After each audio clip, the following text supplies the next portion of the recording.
I saw the story yesterday and didn't get a chance to do it. Yesterday was a treatment day. My schedule has been a little off this week because I'm making up for my time in Spain.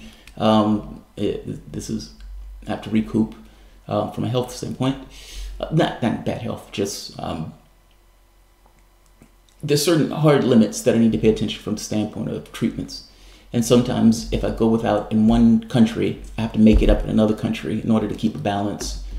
Just in case anything happens when I'm traveling, I need to be, physically intact and secure. So this is my makeup session while I'm in Czech Republic, doing treatments in Poland.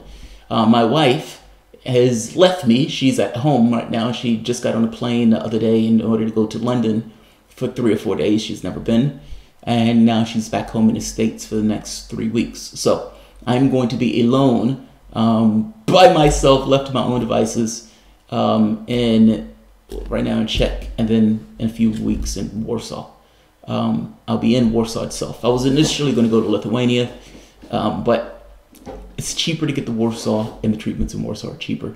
And if I'm being honest, I was supposed to be in Poland now, so the trip gets inverted a little bit. But that said, getting to the news stuff. So Wikileaks is doing something that they should have done a while ago. A story came out saying, bombshell, supposedly, but fabricated, that Julian Assange had met with Paul Manafort. Now, you can understand why they want to make this link, because they want to tie Trump and Russia, and if they can tie Manafort, who was working with Trump, to WikiLeaks, they have a direct link between those two things. Manafort has said that this was essentially nonsense, that it never happened, it never took place. Categorical denial of the entire thing. This never happened. Now, the person who wrote this is Russiagate conspiracy theorist Luke Harding. Wrote the book on Russia collusion, even though no one has ever showed any incidents of collusion. But they want to make the connection between Manafort and WikiLeaks in order to try to tie those things together. Now, Luke Harding says that he received documents on this, that he saw documents with his own eyes attributing the meetings between these two. Problem here is this. Craig Murray. Craig Murray was ambassador to Uzbekistan for the UK. But he's also a good friend of Assange. And he makes the point, the right-wing Ecuadorian government of President Moreno continues to churn out its production line of fake documents regarding Julian Assange and channeling them straight to MI6 mouthpiece Luke Harding of The Guardian. That seems to be what's taking place. Amazingly, more Ecuadorian government documents have just been discovered for The Guardian, this time spy agency reports detailing Paul Manafort and unspecified Russians to the embassy. By a wonderful coincidence of timing, this is the day that Mueller announced that Manafort's plea deal was over.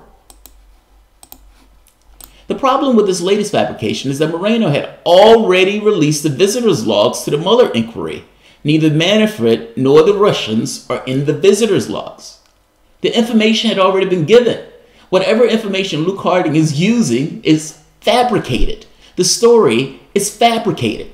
Not only can you not, you don't know its sources because they're anonymous sources whispering from the shadows, you can't even interrogate the documents because you have to take Luke Harding's word for it. Luke Harding has already published ridiculous stuff before about Julian Assange being ferreted away by the Russians and all this other stuff. And so he is suspect in general.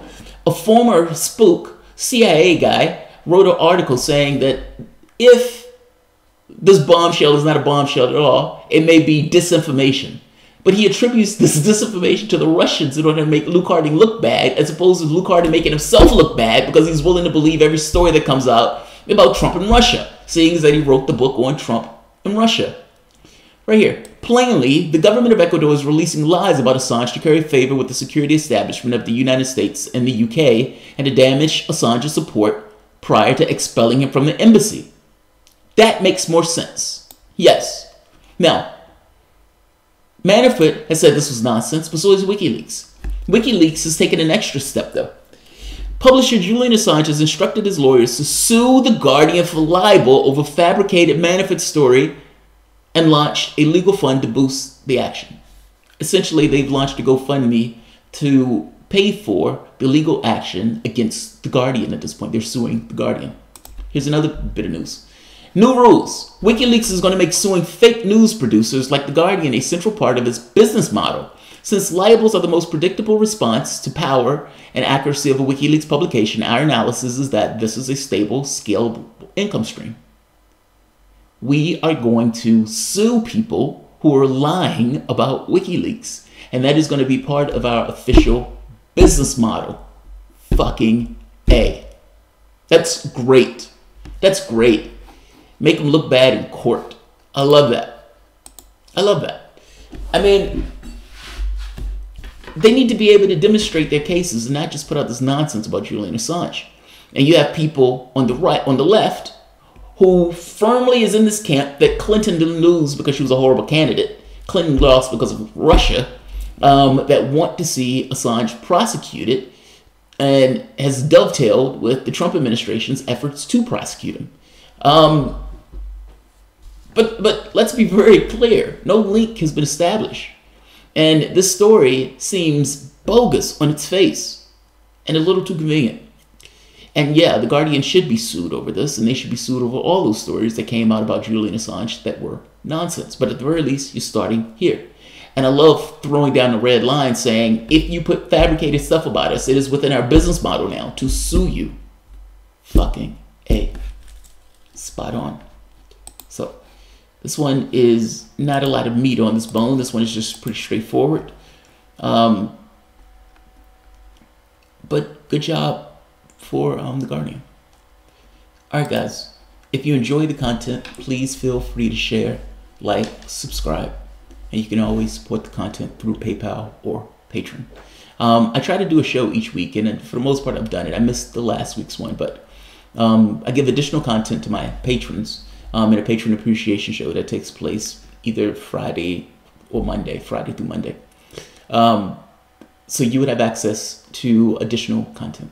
It's not a huge amount, but it is at least 4 shows per week, 4 shows per month, I'm sorry. But yeah, if you find yourself coming here, please think about supporting the content. All right, guys, you all have a decent evening, or I should say morning. Yes, 11 o'clock is still morning, so you guys have a decent morning. Thanks all.